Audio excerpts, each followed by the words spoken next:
Saya mau nanggapi tentang polemik dakwah atau kajian di hotel, apalagi yang memang berbayar.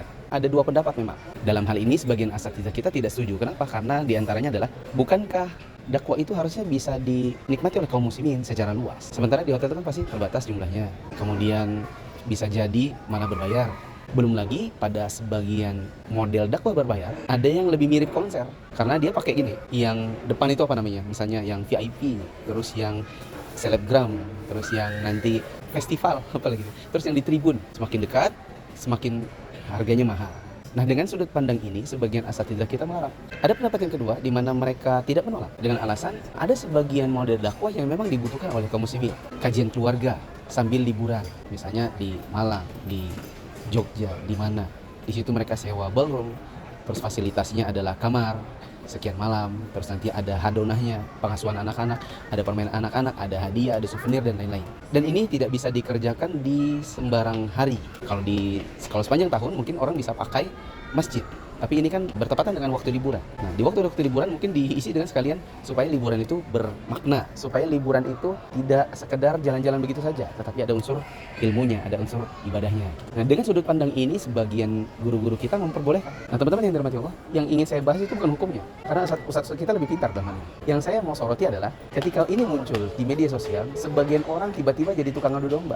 Tiba-tiba ngadu domba, nih dengerin nih yang kayak gini nih, terus yang ini ke sebelah sana juga seperti itu. Akhirnya terjadi perdebatan, akhirnya terjadi kisruh di media sosial.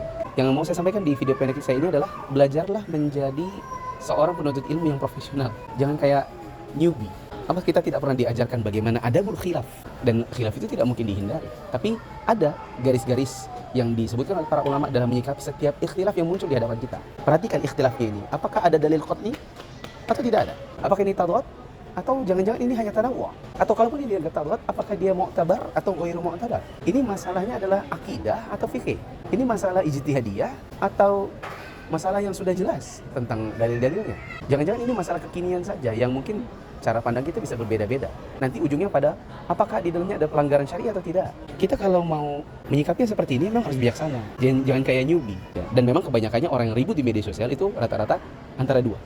Newbie yang bingung, lalu kebingungannya dia lempar di media sosial, atau orang lama ngaji tapi memang pada dasarnya ilmu itu nggak masuk di hatinya, belum terpatri di jiwa dan benaknya, dan memang pada dasarnya punya niat-niat buruk.